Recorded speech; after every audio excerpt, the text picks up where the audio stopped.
Hello. This is as close as the thing I have to, like, farm, kind of. You know, it's farm chic. This is the only plaid thing I own. Anyways, hello, my fluffy clouds of nightmares. How are you all doing on this lovely right before the holidays? Hopefully well. I hope so. So, shall we get started? Let's get started. Hello, everyone who is joining. Hi, Cassie. Hi, Conry. Hello, Victoria. Hi, Veronica. Hello, Electric Pagan. How is everyone doing? Again, well, I hope.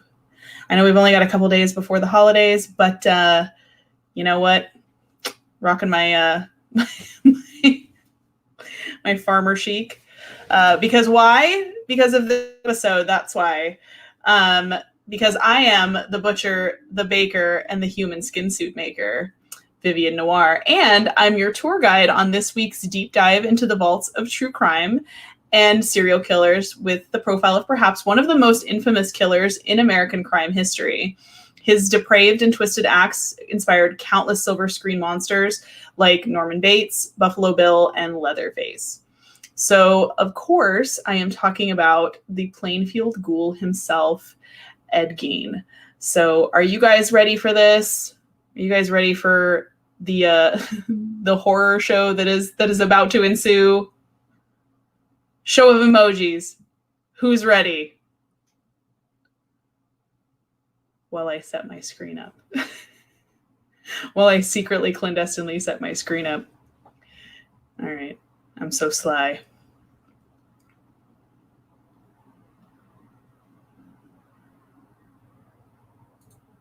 All right, so let's also I put this slideshow together, so just to let you guys know, I did put these slides together.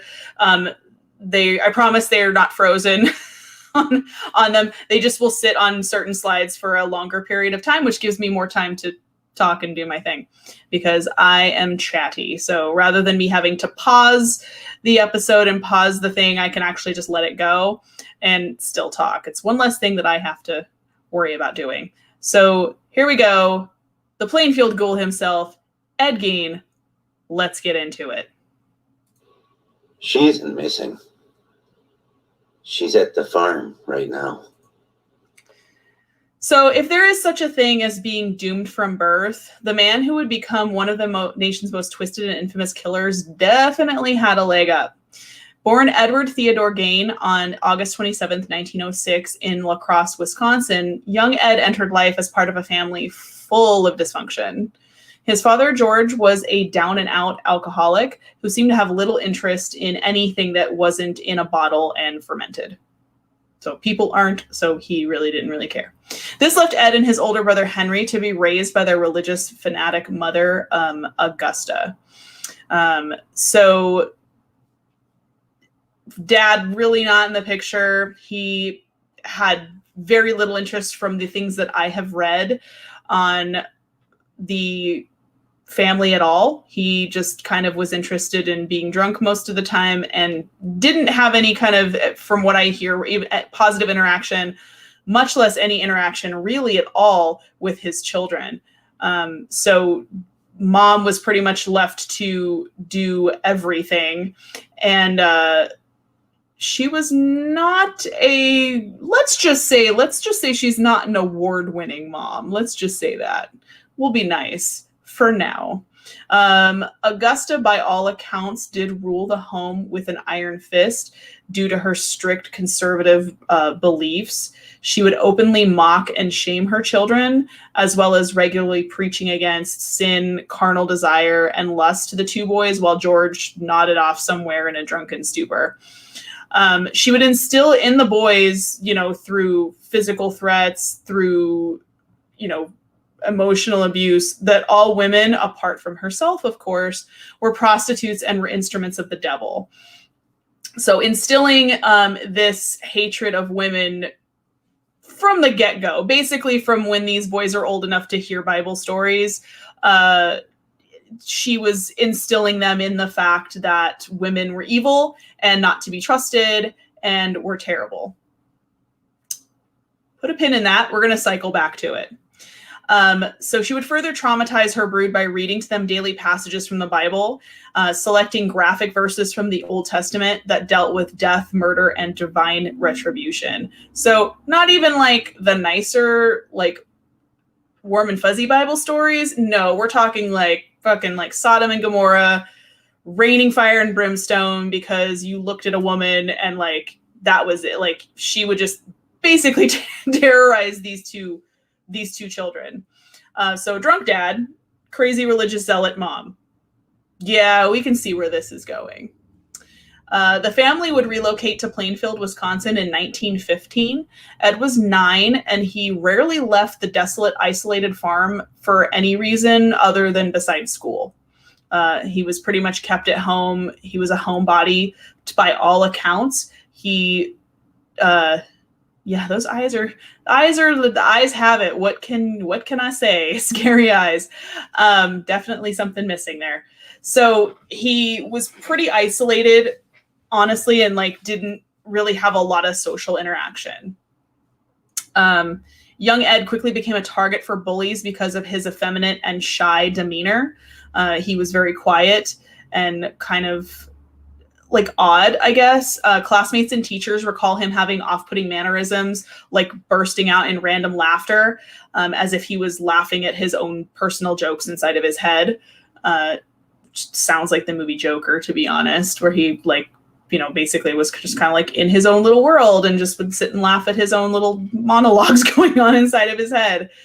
To make socialization even more difficult, his mother would openly mock him anytime he tried to make friends.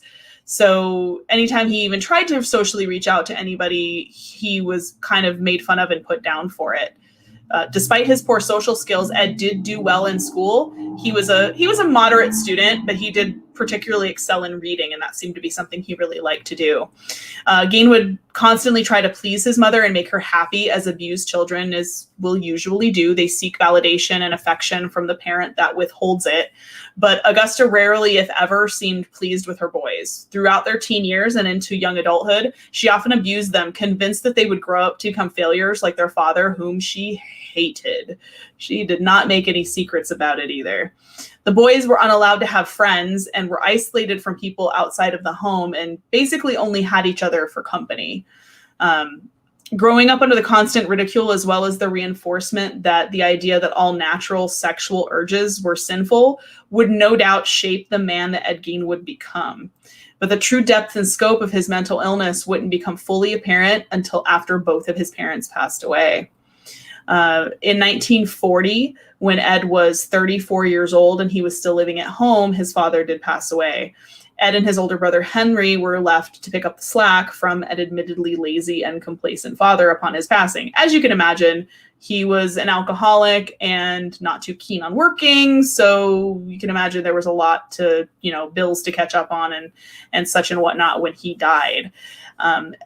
So they did eventually have to leave the safety and sanctity of their little isolated farmhouse home, the island in the middle of the trees, to go out into the regular world. So they took up odd jobs to support the home, lest they both be subject to their mother's violent wrath. That is the home right there. It is a photo of it in 1957. Both worked as handymen and were considered honest and reputable by neighbors and members of the community who they worked for. Ed would also frequently babysit for neighbors, which he enjoyed because apparently he related a lot easier to children than he did to adults.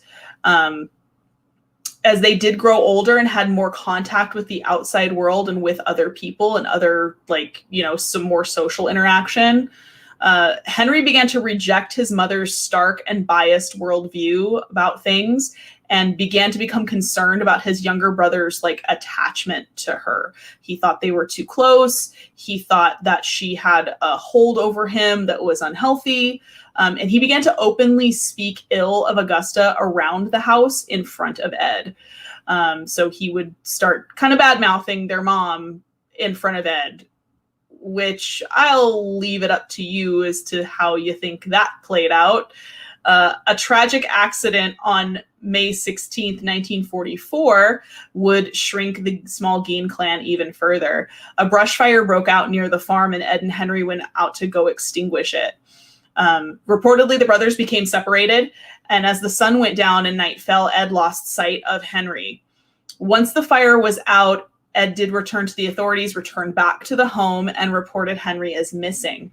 So lost him in the fire, didn't know where he was. And when a search party was organized, strangely though, Ed would lead them directly to the missing Gein brother, who lay dead on the ground. I will let you draw your own conclusions of that. The fact that it's a little strange that he claimed he was missing and then yet led authorities directly back to where the body was. That's not incriminating at all. Very sus. Very sus. Indeed. The authorities were understandably suspicious, as the ground where Henry lay had been untouched by fire, and he had clear wounds on his head. Bruises and contusions on his head. Despite the questionable condition of the body, there seemed to be insufficient evidence to support a claim of foul play. The coroner declared asphyxiation as the cause of death and ruled it an accident. But many people do still suspect that Henry might have been Ed's very first victim and that he killed his brother for speaking ill of their mom. They couldn't really prove anything. So yes, he did have a head injury. They basically just declared it an accident because back then it was, this was 1944, no forensics. If the killer didn't leave their fingerprints on the body, you basically could walk pretty much. So you could get away with murder, literally. So after Henry's death, Ed lived alone with his mother in isolation on this farm right here. You can see the police outside of it until her death after a series of strokes on December 29th, 1945. On her death, it was said that Gein, quote, lost his only friend and one true love, and he was absolutely alone in the world, unquote, which is probably the saddest thing I've heard in a long time. He was very close to his mother, obviously, probably closer than a child should be, but he doesn't really go off the rails until mom's gone. So Gein would remain in the home he had shared with his beloved mother and actually boarded the rooms up that she had used, including the upstairs, downstairs parlor, and the living room, preserving them in the state that they had existed while she was still alive. Untouched. Like, he didn't go into those parts of the home, boarded them up completely, didn't even go in there. So more than half of the house ended up sequestered and boarded up because he wanted to preserve it as almost like a shrine to her. He may have harmed him because he wanted to be that could be Max. Good point. That she said maybe he harmed his brother because he wanted to be the favorite. He wanted to be the only one. That's entirely possible. It could have been a sibling rivalry thing where he's if he's gone, then I don't have to compete for her attention. It's who knows, but gotta admit that it was weird. Apologies for the noise outside. I think they're doing something construction wise. As long as you guys can hear me, it's totally fine. But apologies for the weird noise in the background. But he did make a small living quarters in the house, a small room off of the kitchen, where he would hold up reading death cult magazines and adventure stories. So he basically boarded off more than half of the house, did not go in there after her death, and just lived in a closet basically off the kitchen, which would have been fine had Ed just remained reading creepy stories in a house by himself, like one of those weirdos on Hoarders. But things took a hard left turn into Crazyville fast after his mother's death. The full damage of the abuse suffered during his childhood came into full bloom in ways that would shock the public for decades to come.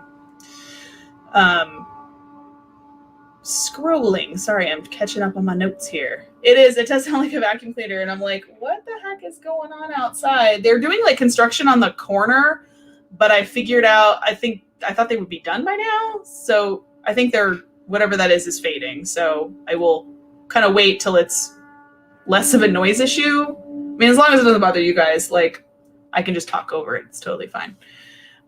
She was disappointed when she was having girls. Oh, yeah. Like, people can be weird, man. Like, I don't know. Like, it's like, okay. On November 16th, the sound has kind of gone down and it's kind of moved off. It sounded like maybe like a street sweeper or something. I don't know. But it's moved off and it sounds like it is a little quieter now. So on November 16th, 1957, Plainfield hardware store owner Bernice Warden disappeared. It didn't take long for old Eddie Boy, though, to pop up on the police's radar. Warden's son told police that Gein had been in the store the evening before his mother disappeared and said he would return the next morning for a gallon of antifreeze. The photo that's up there now, all these photos, by the way, they are actual photos that were taken the day that police went to the home and raided the home, basically. So this is a crime scene van outside of the home taking evidence from the house back to the police department. So these are all photos from the time, 1957. A lot of these photos I hadn't actually seen. So these were like a different insight, a definite cool insight to me. But Warden's son said that, yep, he was here the night before, said he would come back the next day. And what do you know? A receipt handwritten by Bernice for the sale of a gallon of antifreeze was the last one found at the store the morning she disappeared. The back door of the shop was open. There was a trail of blood outside, but there was no sign of her. So they had an idea, obviously, and he had signed the receipt. So they're like, let's go ask this guy that was probably the last person to see her alive. Weird. So upon searching Gein's property, authorities would find a house of horrors unlike anything they had ever witnessed, especially in this small Wisconsin town. In a shed on the property, they would discover the body of Bernice Warden, decapitated and hung upside down by ropes at her wrists and a crossbar at her ankles. The torso was gutted and dressed the way a hunter would dress a deer. So I have seen photos. I have photos of this. It is extremely graphic. I did not include said photo in the slideshow just because, holy crap, do not want my video to get flagged by YouTube. It is very graphic. It's basically the way you would take a deer and prepare it for like taxidermy or for skinning, that sort of thing. So this slide is a headline newspaper from the time, from the I believe a local newspaper. It cuts the top of it off, so I don't know which one it is, but it is from 1957, November 18th. You can see at the top there, and there's a photo of the farm. But signs of 10 victims at farm. Police probe grisly scene. And oh no, heavy snow lashes area, more coming. That's terrible. That's the worst news I've ever seen. But obviously that was big news at the time in this middle of nowhere little town, besides, heavy snow. So yeah, the photo is very graphic. It's horrifying to look at because it's literally like something somebody would do to an animal. Fortunately for her, though, I guess, in a blessing in disguise, all these mutilations had been done to the body that were post-mortem. She had been shot with a .22 hunting rifle in the head, and all of the stuff that was done after the hanging up, the gutting, was determined to have been done after she was dead. An interesting fact about the shed and the barn, basically, that they found the body in, there was a cauldron beneath it. And there was a huge cast iron cauldron beneath where the body hung. The entrails and blood were found beneath it as he was prepping it. And it took 6 men to move the cauldron, this cast iron cauldron, out of the shed, because obviously it needed to be collected as evidence. It took 6 men to move it because it was so heavy. All of those 6 men in the next couple years died mysterious deaths, which I'm not going to say is supernatural and suspicious, but I'm going to say it's supernatural and suspicious. weird. That is the cauldron. So that is a photo of Bernice Worden in better days, obviously. And the cauldron now exists at the Haunted Museum in Las Vegas. It sits in the middle of a recreation room called the Barn, and it is a recreation of the shed that Ed Gein hung Bernice Worden's body in. There are actual Ed Gein artifacts in that exhibit. Besides the cauldron, there is the shovel that he used to dig bodies up. Those are the only two actual artifacts of his, other than a identification card from when he was imprisoned later, is on the wall with a letter that he wrote as well. But yeah, it's the stain is still in there. If you look in the cauldron, it is completely covered in glass. You cannot touch it. It is also a very supernaturally active room. Women, especially in that room, feel that they are touched, that they are pushed, that there's a presence like watching them in that room. One of the tour guides said she had bumped up against the cauldron at one point and had the following night had the most graphic, terrifying nightmare she's ever had in her life. So there's definitely a source of obviously supernatural activity that possibly permeates this particular object for good reason. I myself on the tour, we were about to go into the Ed Gein, about to go into the barn, and I was standing outside. The rest of the tour group was walking in, and I felt a full-on hand push me from behind into the room. Nobody else was behind me. No one else was behind me. Everybody else had walked into the room and had passed me in the doorway. So no one else was at my back. It was weird. And in that same room later on, and of course we didn't say this at the time, one of the people that were with us said, yeah, I felt something like brush against my leg. I felt somebody like touch my back in that room.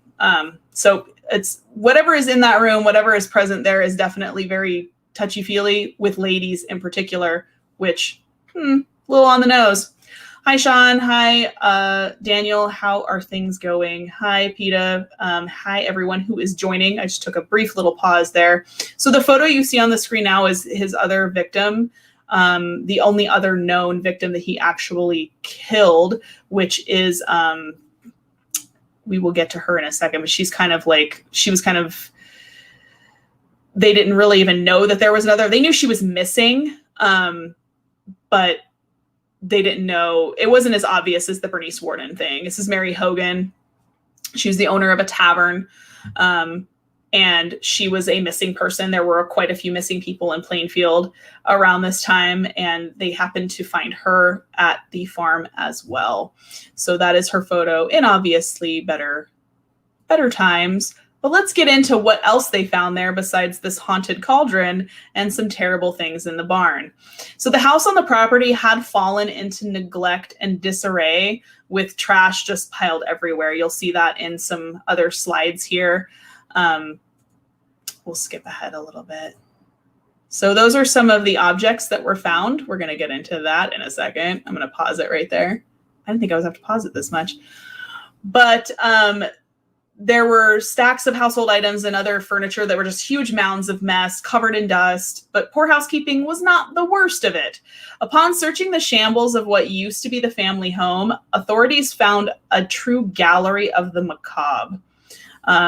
The objects found were cataloged as follows, in no particular order: 4 human noses, whole human bones and some fragments, 9 masks made of human skin. As you can see, one of them is up there in the corner in that photo.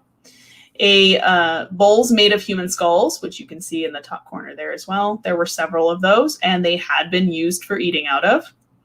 A wastebasket made of human skin, 10 female heads with the tops of the heads sawed off, human skin covering several chair seats in the home, like dining chairs, a corset made from a female torso, skinned from shoulders to waist, and with like lacing up the back so you could like put it on and wear it.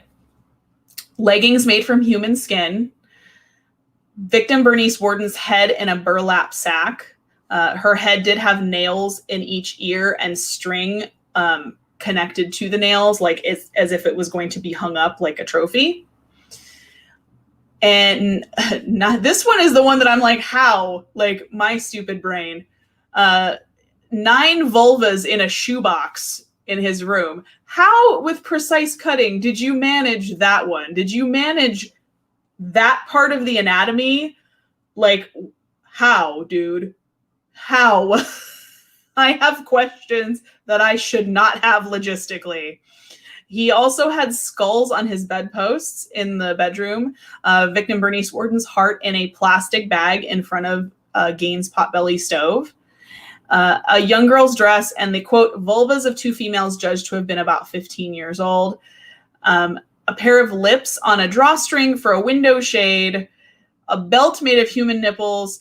A lampshade made from the skin of a human face. And a partridge in a motherfucking demon cock dangling pear tree. Christ.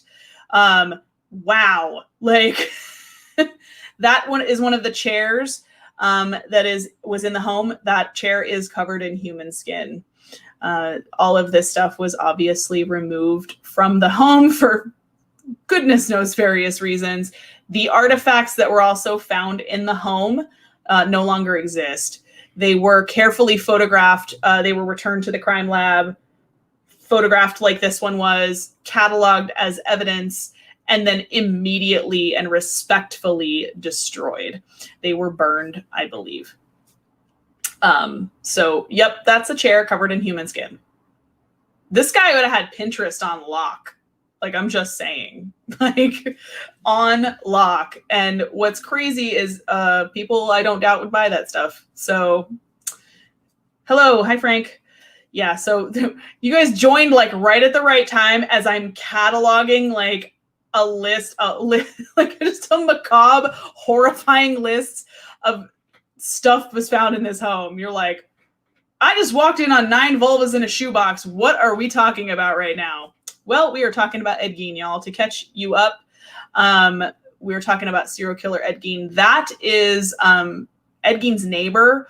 His name was Bob Hill. You can see the clutter and disarray that the house was left in. Pretty much the house was basically just neglected.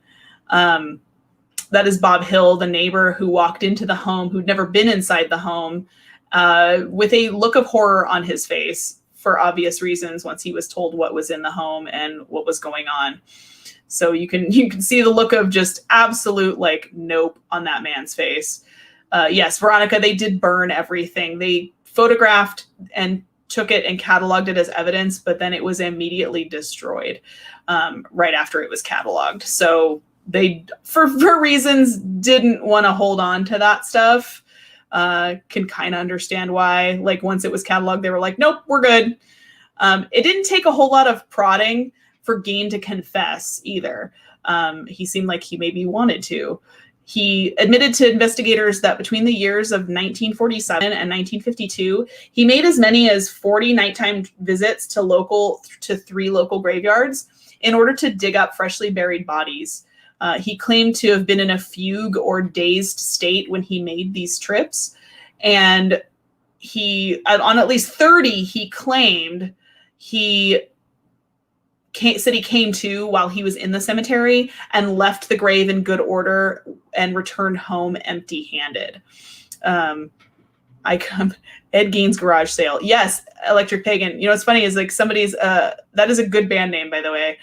There is a band called Ed Gein's Car. They're a punk band, and we'll actually get into that in a second with the car. So he claims to, so he said he made about 40 graveyard trips, woke up through more than half of them, through about 90% of them, came to in the middle of with a shovel in his hand going, and then left with nothing. This is a shot. The photo here is of the kitchen. You can see it was just basically like, this literally looks just like an episode of Hoarders. But he came to more than half of these, but at least the other 10 times, so 30 times, walked away with no prize. The other 10 times, not so much. It was like a morbid version of Supermarket Sweep. Aisle 2, torsos. Aisle 3, bobs and vagine. Whackity schmackity doo. Like, seriously. So he would just take the body, load it up in his car, and drive home, and then make his interesting things with them. The bodies he did end up taking, I know, it's a good song, right? I think it needs to be a theme song. Boom. The bodies he did end up taking were usually those of recently deceased middle-aged women who resembled his mother. Paging Dr. Freud. He would bring the bodies home where he tanned their skins to make his Dark Side of Etsy collection.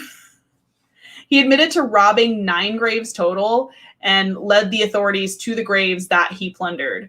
Though police seem to have a really hard time believing that the slightly built Gein, he was not a big man, he was pretty small and like introverted and shy, that they had a hard time believing that he'd be able to dig up a grave in a single night. They exhumed 2 of the graves he claimed to have robbed and found them, in fact, empty, which corroborated Gein's confession. So you can see there's the Wisconsin State Journal. Oh no, Plainfield stunned. Yep, stunned. Stunned is a good word.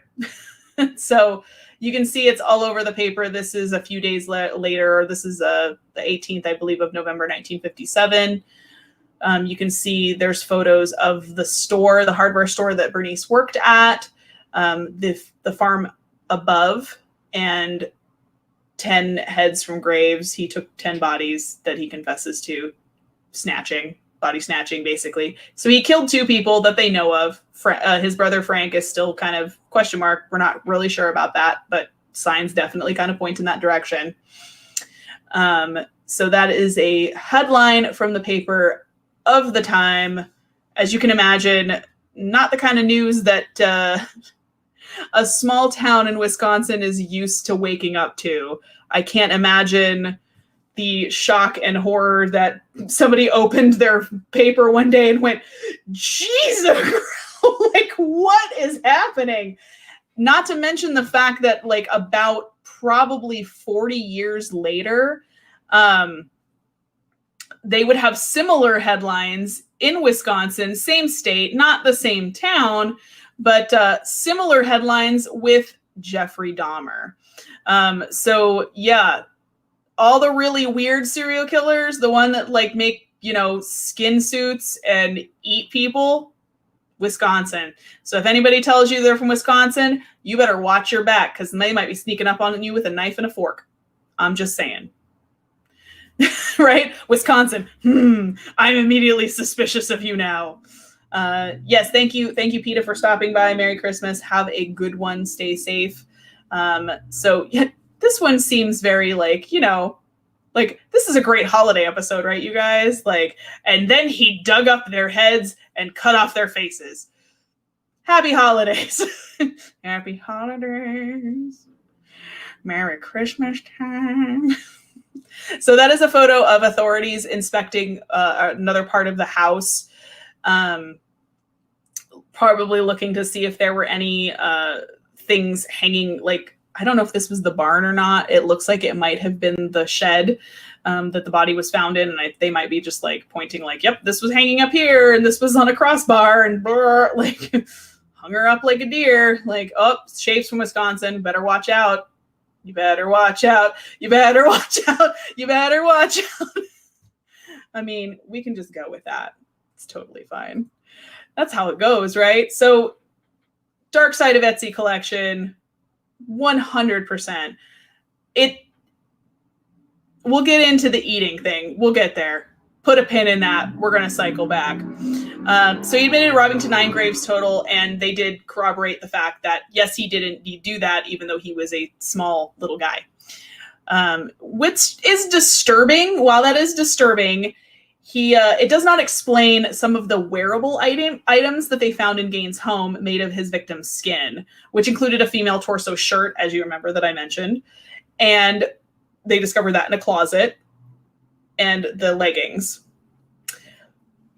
Excuse me.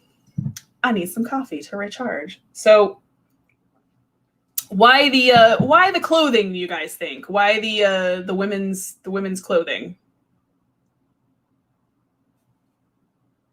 Drum roll, because Gein revealed that shortly after his mother's death, he decided that he'd wanted a sex change and began to use the plundered body parts to create a woman's suit so he could dress up in another skin, literally, and become a woman. Edward. Baby, no. What is you doing? They have doctors who do this for you. This is not a DIY project, darling.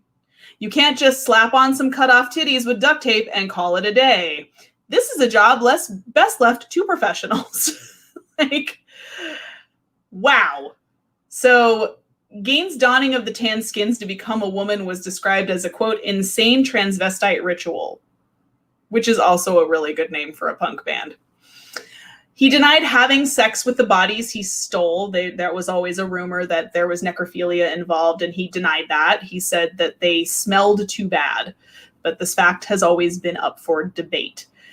During the interrogation, Gein also admitted to the murder of Mary Hogan, who we saw earlier, the owner of a tavern that Gein was known to frequent, who'd been missing since 1954.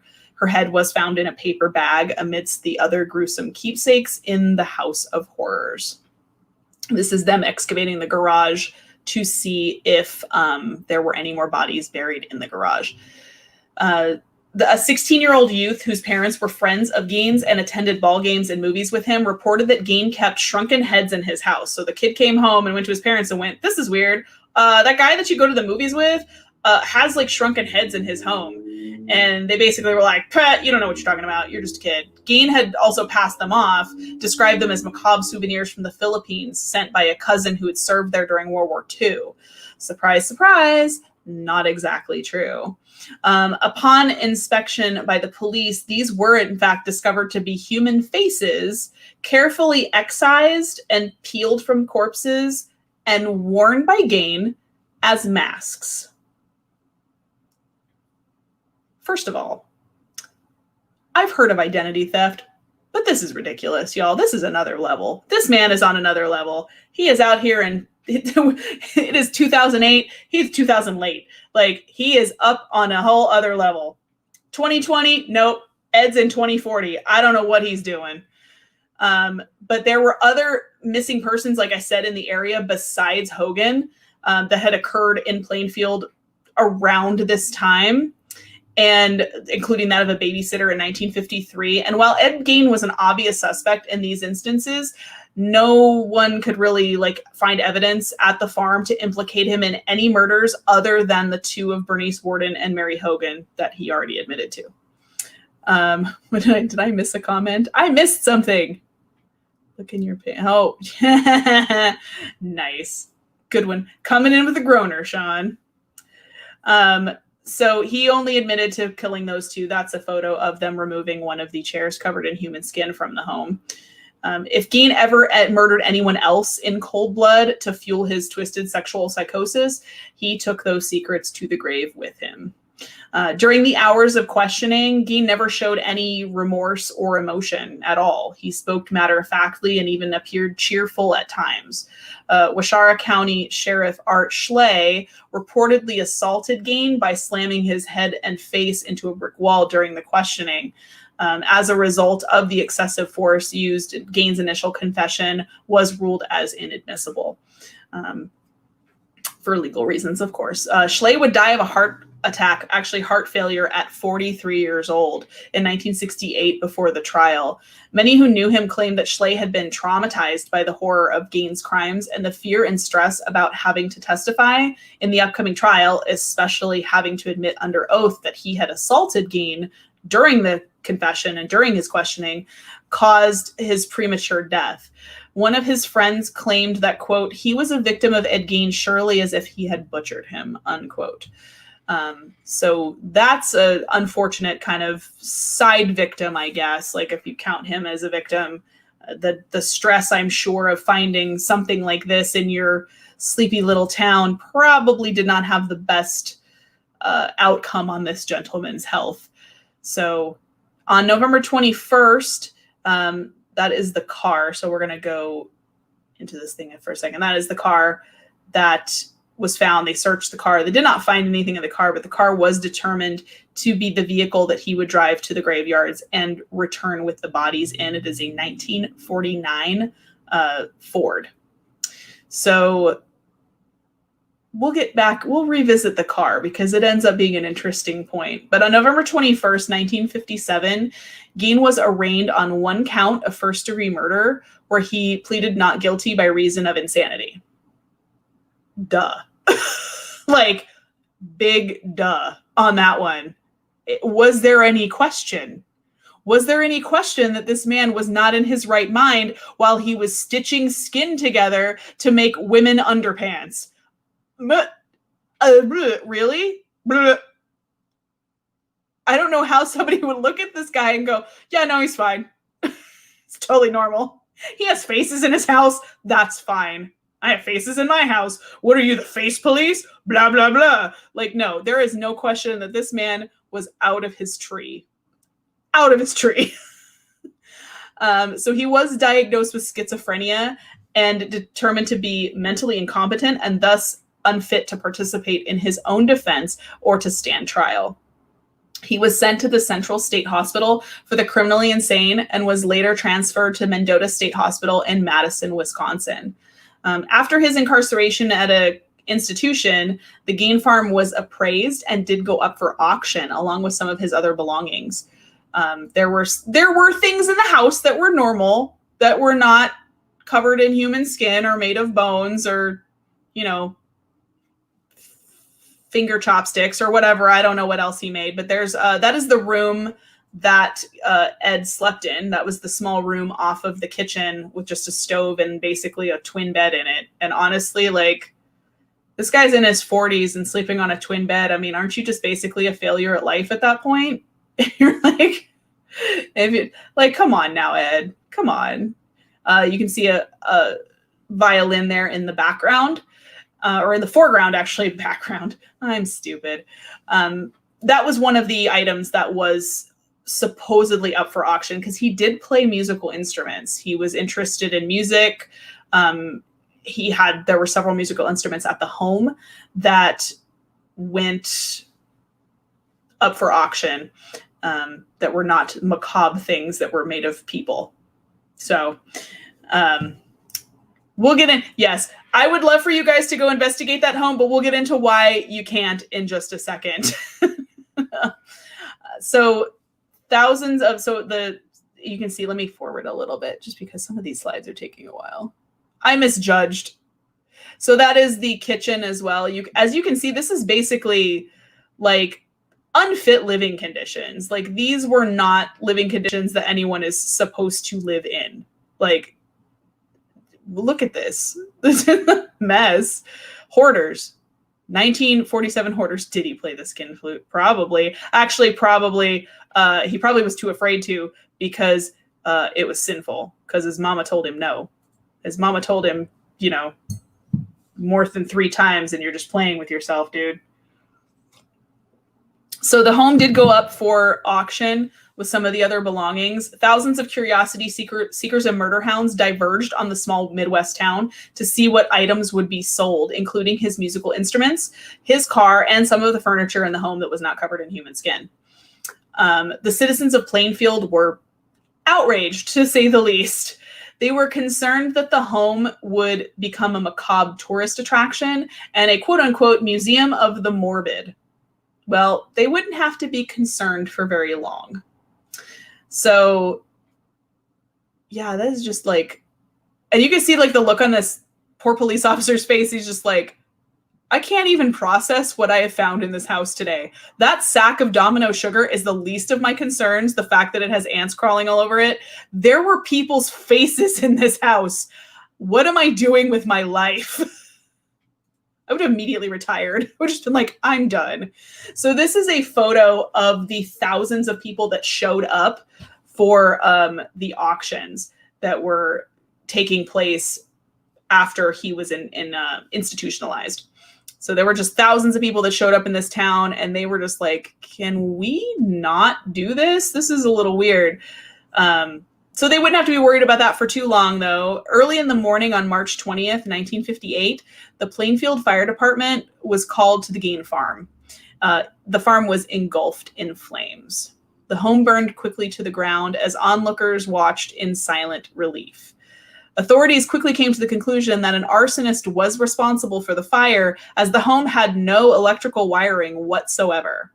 Despite an investigation, no suspect was ever identified or caught, and likely got away with what appeared to be an act of retribution on behalf of the beleaguered town. So I honestly don't think that they would have pressed too hard to find this person. Like, I think everybody knew it was arson. Everybody probably, maybe in their minds, knew who did it.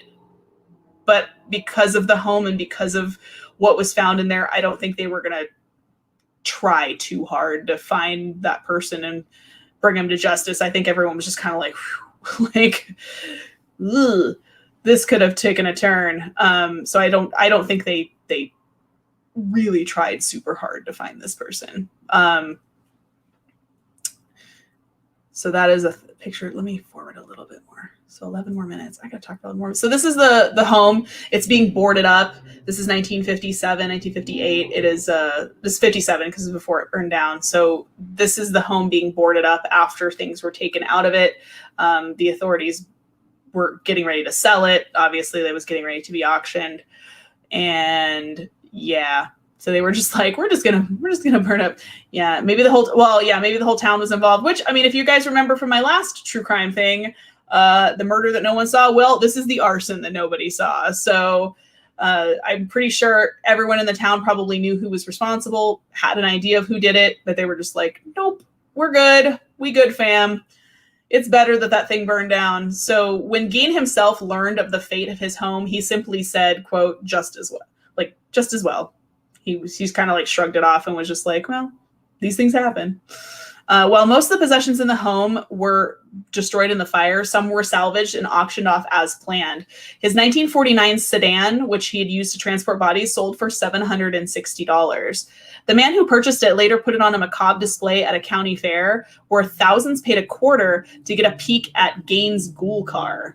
The exhibit was embroiled in controversy, as it would normally be, naturally, and was eventually banned from display. It is unknown what became of the car that hauled bodies from the grave to a lonely farmhouse in Wisconsin while the moon was full, and it is assumed that the car vanished into history, as did its owner. Nobody really heard from this guy after that. After the car was not allowed to be displayed anymore, he and the car just kind of vanished. So the fact that this car, there's a very real possibility, guys, that this car may still exist, that this car might still be out there somewhere in somebody's custody. There's also a very real possibility that the car was scrapped, taken apart for parts. It was a 1949 Ford, or it's sitting in someone's garage under a tarp because it's been handed down, throughout a family. There is a very real possibility this thing still exists. In 1968, though, after spending 10 years in a mental facility, courts did finally deem Gein competent to stand trial. At the request of the defense, Gein's trial was held without a jury, so it was just before the judge, leaving the final verdict to him, Judge Robert H. Golmar. On January 22nd, proceedings began to determine if Gein was guilty or not guilty by reason of insanity for the murder of Bernice Worden. They only went after the charge for Bernice Worden because they said due to budget constraints and lack of evidence, mostly budget constraints, they only went and pursued the one charge. 7 witnesses took the stand during the trial, and the evidence was stacked hard against Gein. Therefore, it was no surprise when Judge Golmar swiftly rendered his verdict after only 1 week of testimony, guilty of first-degree murder.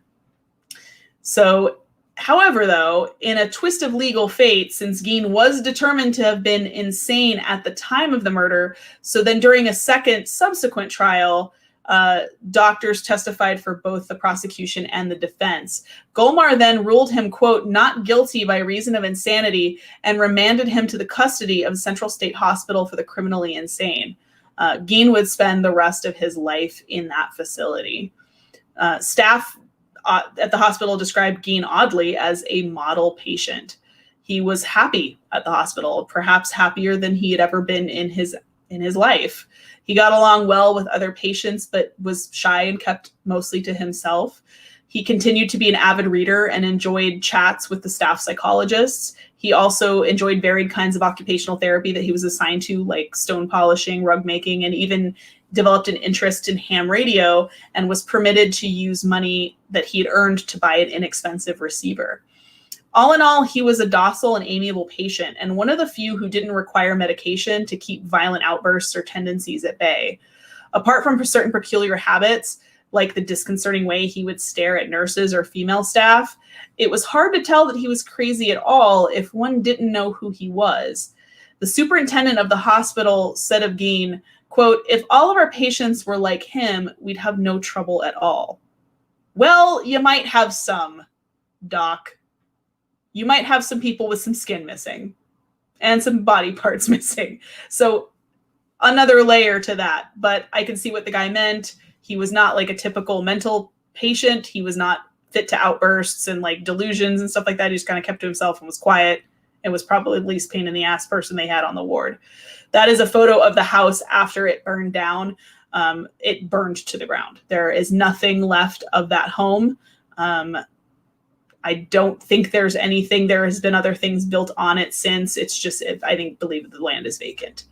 But I'd have to look into to find out if anyone even decided to build anything there. But that is the ashes of what remained of the home. And when he was told, he just kind of shrugged, just as well. Win some, you lose some. So on July 26, 1984, Edward Theodore Gein would die of respiratory and heart failure after a long bout with cancer.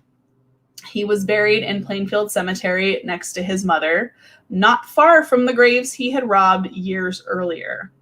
The grave is unmarked currently, as vandals have repeatedly damaged or stolen the stone. So in the next couple slides, there I believe, photos of the original headstone and then what it looked like after it was recovered. But yeah, ashes of the home, nothing left, not a stitch, not a thing.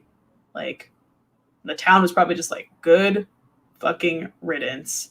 Good riddance, because we are not here for this kind of macabre tourism. Like, we do not want to be the spot on the map at all. So that is the original tombstone as it stood back then when it was placed.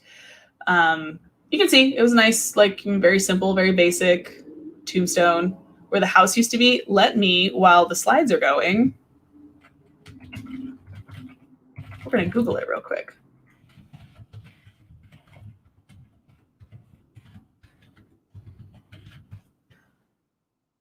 See the site of, okay.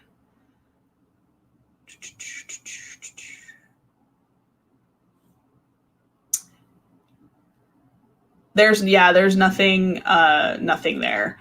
It is an empty, its farmland is, according to a article in 2006 that the farmland was for sale, that the owner was asking $250,000 for it. So that is last I see, is that the property is vacant. There is nothing on the property. It is empty farmland that is fenced off because it is owned by a private owner. And oh yeah, for sure. Like it would be interesting just to investigate the land itself for sure. 250,000, right? Let's just do it. Let's do a GoFundMe. Let's go buy Ed Gein's farmland. Come on now. Hospital, Ed Gein's farmland. That's what's happening. So that is the original tombstone. It was stolen a couple times, but it ended up being recovered in 2001 and is now on display in a museum in Washara County. So kind of sucks that, I mean, I get it, but at the same time, it's like, it's still desecrating a grave, even though it's somebody who was really, like, infamously weird. But yeah, let's go we'll go build a house on it, because that won't end up as like, do you want a haunted farm? Because this is how you get a haunted farm, you guys. Even though, to be fair, most of his victims were already dead when he brought them home and decided to make them into Pinterest crafts. That this is the current state of the stone. You can see it's been moved multiple times. It was desecrated. It was written 666 on it. People graffitied it quite a bit. But it is now displayed in a museum where nobody can bother it anymore. But that does mean that his grave is currently unmarked. So I guess if you go find Augusta Gein's grave and look next to it, if there is an unmarked grave next to it, that is the resting place of old Eddie. While Gein only actively killed 2 people, which technically does not make him a serial killer by definition, there is no doubt that his gruesome crimes and macabre fascinations made an impact on the American psyche and popular culture as a whole. His story has been adapted into a number of biopics, such as Deranged and In the Light of the Moon, which were loosely based on his story. He also inspired filmmakers and authors alike as the basis for fictitious serial killers, like Norman Bates in Psycho, Leatherface in the Texas Chainsaw Massacre, Buffalo Bill in Silence of the Lambs, and Dr. Oliver Thredson in American Horror Story Asylum. He has remained a monster and a boogeyman, and his crimes still resonate today as a cautionary tale of the nightmarish consequences that can result from a twisted and abusive childhood. Do you guys have any questions? He is still there. He is still buried there. They have not moved his body. They only removed the marker because people kept stealing it. Oddly enough, surprisingly, nobody wanted to go dig him up, I guess. But like, nobody went to go dig up Ed or tried that I heard of. I heard that it was like a couple filmmakers years ago, like in the 2000s, actually pretty well-known filmmakers, Errol Morris and Werner Herzog were collaborating on like a documentary, and they had plans to dig up his mother. For whatever reason, I don't remember reading. And I was like, it was literally a line, you guys, I had to read twice. I had to like go, hold on, let me make sure I read that right. But that obviously did not come to fruition. That fell apart, as did the documentary. The documentary was never completed.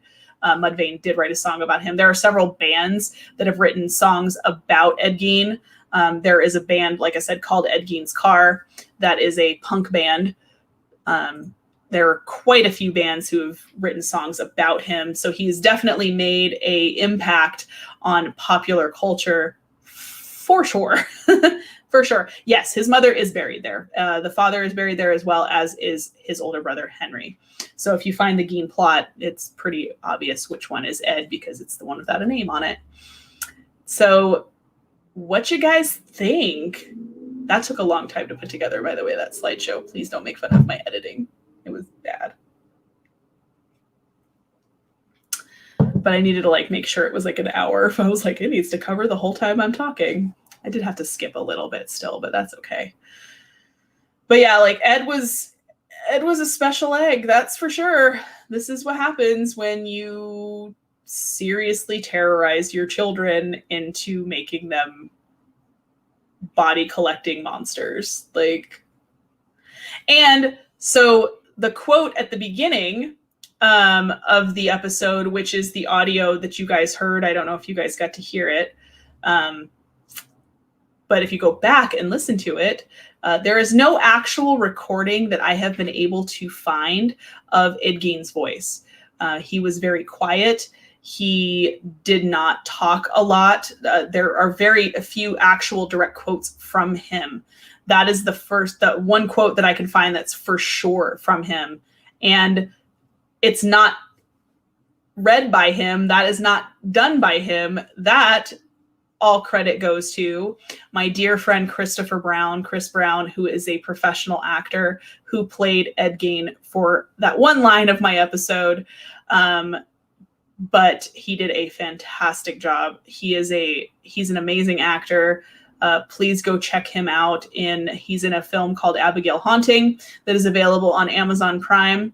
And I thank him so much for helping me out with that, because I was like, I literally don't have any audio recorded of Ed Gein, because there's no, even though it was in the 50s and there were tapes at the time, like there's not a lot of audio of him.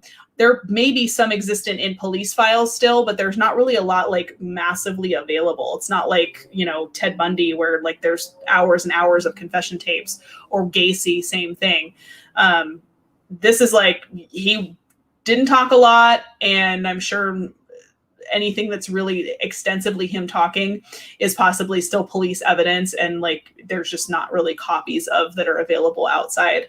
So just went ahead and grabbed a friend and said, hey, can you read this line for me? And he's an amazing actor, so he did a fantastic job. So if you guys go back and listen to it, do please give him props for that. But yes, the quiet ones are the ones you got to look out for. That is so true. The quiet ones apparently are the ones with the box of vulvas under their bed. I still can't get that out of, I'm like, how? I have questions that I should not have in my head of how you did this, sir. How did you do this with, I don't know. Was there a, what knife did you, like, I don't know. I shouldn't have these questions. None of these questions should exist in here. But thank you, Ed. They do now. They do now, because now I'm like, why did you do that? Okay. And how did it not? I don't know. Gacy next. That would be a good one, because I am terrified of clowns. So that just underscores my fear of clowns with John Wayne Gacy. For sure. I'm just like, no. Box of Vulvas is another good band name as well. There are a lot of good band names in this one. Like if we were going to do like a punk show, like I could see a poster of that. Like hell yeah. Yeah, I'm terrified of clowns. So not good at all with Gacy, but in his alter ego Pogo. But if you guys are into true crime, like I am, we'll do another episode next week. We will highlight probably another serial killer, just because they're, I hate to say fun to talk about, but they're fun to talk about. And if you guys have noticed my earrings, look at that highlight though. And call it Box of Vulvas. Yes, I like that. Box of Vulvas Farm. Let's call it. Doing it. Stamped. Approved. So my earrings are indeed autopsy needles that are used for sewing bodies back up after a postmortem. Are used to sew up the Y incision. I thought it was appropriate for today's episode with my farm plaid and my autopsy earrings. So also, if you guys are interested in any kind of true crime, like shirts, not memorabilia, but like, I guess memorabilia, like shirts, hats, pins. I just purchased a Black Dahlia shirt from this website called westernevil.com. It's run by, this one guy. He's amazing, and his name's Neil. He does all the stuff on his own. The stuff are his designs. They're like, please go check them out if you're interested in serial killers, if you're interested in true crime. He's got some very unique stuff on there that you're not going to find anywhere else. I guarantee you that. A lot of it's kind of punk with punk music, or metal. So if you're interested, please go check them out. They are amazing. Or if you want some Dead Hours merch, you can always click the link below and check out Dead Hours on Teespring. I always appreciate you for doing that. And then there's also the not the GoFundMe. The link for the PayPal is down there as well. All I ask is that you guys watch. I never ask for money for anything, but if you're feeling generous and want to kick a couple bucks my way to help me keep the show going, to help overhead costs of like StreamYard and all these things, it's much appreciated, but it's never required. So hello, people that are joining. Yes, we are not crazy. We just love analyzing the psychology. I was telling a coworker this as well. I said, it's not the fact that it's not like a hero worship thing, because trust me, these people are not anyone to be worshipped or put on a pedestal because reasons. it's always fascinating to me the reasons why people do things, and the dark side of human nature is no less fascinating, because I do think it can teach us a lot of things. The hardest lessons are usually the hardest things to look at, the things that we don't want to look at. We don't want to see them. So those are the things that we need to look at even harder to determine, well, why did this happen? How can we prevent this happening again? What happened? What went wrong here? So I think that, I mean, but it is definitely an instance, there's a fine line of like, when you stare into the void, like Nietzsche said, when you stare into the void, eventually the void will stare back. Or the abyss, I think, is the direct quote. But he, it's true because, and I'll tell you why. I did a 2-part Bundy episode for the true crime podcast that I used to do. And I did extensive research in this one, you guys. Like, I deep dove into like Bundy interviews. I was watching nonstop documentaries, reading books, watching stuff, listening to like audio clips. I was just like living it. And to the point that I knew it was too far when I was at the grocery store one day and I saw somebody, just a person, putting things in the trunk of their, putting the groceries in the trunk of their car. And the first thing that popped into my head was, I could push that person into their trunk and drive away and leave and no one would ever know. That was where I was like, nope, we're done. We're done with this. I need to take a break. That is not a thought that should ever come into my head. That is never something I should ever like consider the logistics of. But when you get into that headspace, it's an easy place to go. So yeah, it's definitely like, it's a fine line for sure. It's a fine line. Fine line between genius and insanity. Maybe an altar. Yes, I'm okay with you putting me on an altar. That's totally fine. But yes, Javi, how you can donate to the channel, the links are in the video description below. So there is a Teespring link for merch. That always helps out. And then there is a PayPal link below. Again, donations are always appreciated. They are never required. All I require from you guys is that you like my stuff, I hope, and that you watch on a regular basis, and that you click like, and you watch the video multiple times, and you comment. I mean, and sharing costs nothing. Like sharing the link, sharing the channel, that doesn't cost anything at all. So always appreciated. Word of mouth. Let's try to get to 500 before New Year's. I know that's kind of a stretch. It's only a couple weeks, but you know, I will put myself up to the challenge. So tomorrow, so we'll talk about, so next week we'll do, who do you guys want to do? Do you guys want to do Gacy?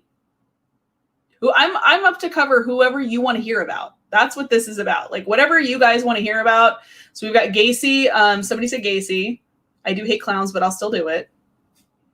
Are there any votes for any other serial killers that are particularly fascinating or that you guys just want to know more about? Doesn't have to be from any particular era.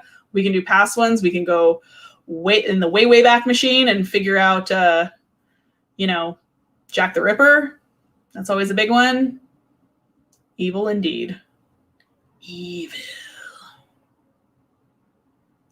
Bundy, I have audio clips still. So if you guys are ready for some Bundy audio clips, that's going to be a good one. Ed Kemper is also a good one. I have not done that one yet. So, all right. So you know what? How about we do this? How about we do a poll? I will put up a poll on either Instagram or on the social pages as to those 3 possibilities. So it's either the choices are Gacy, John Wayne Gacy, Ed Kemper, or Ted Bundy. So those are your 3 choices. Vote as you will, and we will have a new episode next week. So those will be the 3 on the poll. Also, tomorrow in the regular Dead Hour show. So this is Murder Corner. Murder Corner is going to be on Tuesdays going forward. This is going to be a special Dead Hours Presents the Murder Corner, where we just talk about true crime. Kind of a separate show. Similar, but not matching. Generally, it will be at 6 o'clock. I will try to keep the shows at the same time. I did have to change this one a little I did have somewhere to be around 6:30. I have to be at a potluck for holiday. So, which, I mean, it's all social distance where I work, so it's totally fine. And so I was like, I really have to make the show earlier. But generally, it will be 6 o'clock for both shows. So 6 o'clock on Tuesdays for Murder Corner, 6 o'clock on Wednesdays for regular Dead Hours. Also, so tomorrow, 6 p.m. Pacific Standard Time and 9 p.m. Eastern Time, we will be having I had to reschedule my guest, John, who is with GSI Paranormal. We had to reschedule till after the holidays, which he is going to be probably one of my first guests in January. So we will talk about that poltergeist experience. I haven't forgotten about that, you guys. So we had to reschedule, which means a good thing for you, though, in that we are going to have a holiday live stream with some very special guests that are going to join me on the show for some drinking, just a holiday hangout for before Christmas. You guys want to hang out with us? There will be people sending in greetings from that aren't available for the live stream. They're going to be sending us little visual postcards that we will display on the show. It's going to be super fun and super cute. So please come and hang out.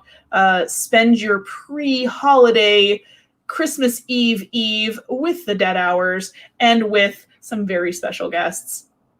I can't tell you who they are, but you guys might know who some of them are. So it's going to be fun. We'll drink. I won't drink eggnog, but y'all can drink eggnog. Knock yourselves out on the eggnog.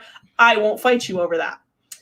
Yes, you can drink and hang out. And the nice thing about those is that, like, unlike these, like where it's like a script and there's a lot of facts happening, live streams with us talking, you don't really have to pay as much of attention. You could just like play it in the background and hope it's Zach. If I could get Zach Bagans on this show, you guys, like, holy moly, like, that would be crazy. That would be crazy. They are not permitted to do anything like that because of contract obligations. I will tell you that. That I know for sure.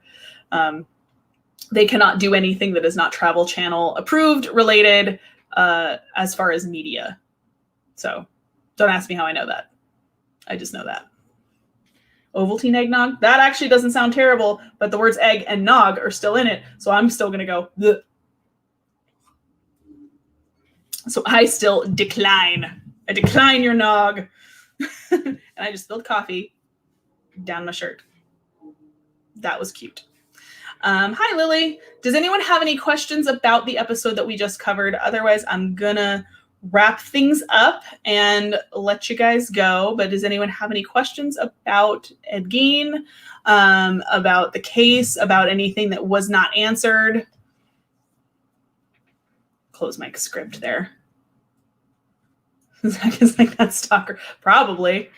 I've been to the museum a couple times. I have not seen him yet, but probably. He's probably like, this bitch again. Her again. Ugh. Veronica, he did, let me pull up your, he died of cancer. He died of actually respiratory failure and heart failure due to cancer. So, yes, hashtag rewatch, guys, if you haven't seen it. And please, please, please give kudos to my friend for playing Ed Gein for this episode. And if you guys like that, and if you guys like me having people step in to play these parts, I have ideas of other ones that I could do with more actors. So if you guys enjoy that, then I am totally down to do some ridiculously cool stuff with other actors that I know in town. So have someone voice Kemper. Well, the thing about Kemper is he did have recordings. I kind of tend to do it with people that I don't have recordings of, who like Jack the Ripper, Ed Gein, H.H. Holmes, like ones that we don't have the voice of. Are there any missing bodies that might be missing from their graves? No. Daniel, I believe they said they searched the house thoroughly and they found everything. He only admitted to taking 10 bodies, and that is indeed what they found. So they checked everything else. They found just human remains from dead people, nobody else that was murdered, but just remains, and everything was accounted for. The movie on Prime that my friend Christopher Brown is in. Please go watch it. It is called Abigail Haunting. It is part horror movie, part suspense. If you're into suspenseful, scary, creepy horror plus crime, like it's a good movie. It's a good watch, and he does a fantastic job. But I might be biased because he's my friend. But I don't think so, because I think he's a really good actor. Yes, Kemper had tons of interviews. They interviewed Kemper quite a bit. As a matter of fact, the show Mindhunter on Netflix encompasses the interviews with Ed Kemper. And as a matter of fact, Ed Kemper there's a quote that is by Kemper that is mistakenly attributed to Ed Gein, where Kemper said, "When I see a pretty girl," I'm going to paraphrase it because I don't remember the exact quote. "When I see a pretty girl on the street, part of me wants to thinks that I want to take her out and treat her nice, and then the other part of me wonders what her head would look like on a stick." Because that's a normal reaction. So Mindhunter does talk about how they basically started the profiling unit at the FBI with Ed Kemper's help. Like, he gave them insight into how the mind of a serial killer works and all of that. So definitely worth a watch. Mindhunter, Abigail Haunting. Please join us tomorrow for the Dead Hours Holiday Havoc with special guests who will join us, and it will be fun, and we will have awesome times. Yes, it also sounds like I love the Misfits. I love the Misfits. Yes, Abigail Haunting. Please go watch it. Join us. Click like, all the things. Thank you so much, you guys, for joining me.